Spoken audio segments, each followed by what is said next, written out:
कभी कभी ठोकरें भी अच्छी लगती हैं, क्योंकि तभी पता चलता है कि हमें संभालने वाला कौन है।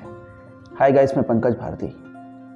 एक बार मैं अपने मित्र के होटल पे गया और उसने मुझे सारा मेनू दिखाया। उसका मेनू मुझे काफ़ी पसंद आया। उस मेनू से मैंने कुछ चीज़ें चूज़ की जो मैंने खाई वहाँ पे, और लगातार 2 से 3 दिन में जाता रहा। और एक बार मैंने नोटिस किया कि एक लड़का जो है आया और उसने वहाँ पे जो भी चीज़ें 2-3 चीज़ें नाश्ता किया और उसके करने के बाद वो चला गया। ऐसे बीता लगभग 7 दिन बीते और 7 दिन तक उसका लगभग यही हाल हुआ कि जब हम लोग सब एक साथ अंदर जाते और भीड़ में आके वो नाश्ता करता और बिना पैसे दिए चला जाता। तो मुझे देखा नहीं गया, तो मैंने एक मित्र से बात कही कि मित्र, ऐसा है कि तुम्हारे इस होटल में एक ऐसा लड़का आता है जो कि बिना पैसे दिए यहाँ से चीज़ें खा जाता है और तुमने कभी ध्यान नहीं दिया, इससे तुम्हारा काफ़ी नुकसान हो सकता है। तो उस लड़के ने कहा कि तुम पहले इंसान नहीं हो जो मुझे उस लड़के के बारे में बता रहे हो, क्योंकि ये जानकारी मुझे पिछले जब से मैंने होटल खोला है उसके 15 डेज़ के बाद में मुझे जानकारी करीबन है, क्योंकि काफ़ी लोगों ने मुझे ये चीज़ें बताई हैं कि एक लड़का आता है जो कि और खाना खाता है, नाश्ता करता है और बिना पैसे दिए चला जाता है। जानते हो इसका मतलब क्या है? क्योंकि जो आज मेरा होटल चल रहा है, इस मुकाम पे पहुंचा है, वो सब उसी की देन है। तो मैं तो उसकी बातें सुन के तंग रह गया कि ऐसा क्या है उस लड़के में। भिखारी सा है, कपड़े फटे पहना है, और ये कह रहे हैं कि उस लड़के की देन से ही सारी चीज़ें हैं यहाँ पे। तो उन्होंने मुझे समझाया कि मित्र, ऐसा है कि मैंने होटल खोला और लगभग 1 हफ्ते बीते। 1 हफ्ते में हमारे यहाँ कोई कस्टमर नहीं आ रहा था।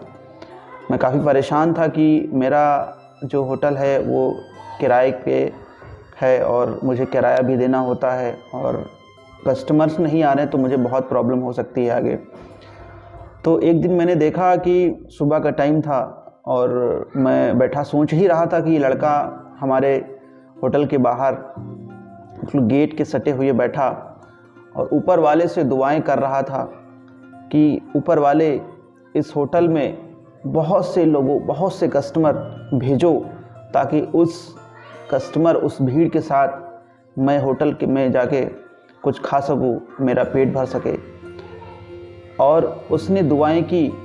उसके कुछ ही समय बाद कस्टमर का आना शुरू हो गया और काफ़ी भीड़ हो गई, और उसी भीड़ में आके उस लड़के ने भी जो भी कुछ था हमारे यहाँ उसने खाया और खा के चला गया।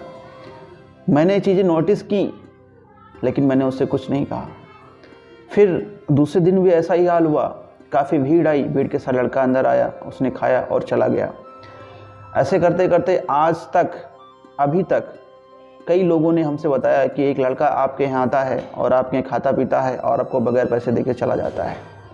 मैं बस मुस्कुरा के ही उनकी बातें सुन लेता हूँ और कुछ नहीं करता हूँ। लेकिन आज तुमने जो बात कही उसका आंसर यही है। कभी कभी क्या होता है कि लाइफ में हम सोचते हैं कि सब चीज़ें जो भी कुछ हमने किया है ये हमारे भरोसे, मतलब हमें ही नहीं किया है, लेकिन ऐसा नहीं होता है। हर इंसान की कामयाबी के पीछे किसी न किसी का हाथ होता है, किसी न किसी की किस्मत से हम लोगों को मिलता है। तो हम लोग ये सोचना बिल्कुल बंद कर दें कि हम ही ने सब कुछ किया है। क्या शायद किसी और की किस्मत या किसी और की दुआओं के साथ ही हमारा जीवन चल रहा हो, हमारा बिजनेस चल रहा हो, हमारा व्यवसाय चल रहा हो। तो कभी अपने पे घमंड आप न करें कि हमने ही सब कुछ किया है।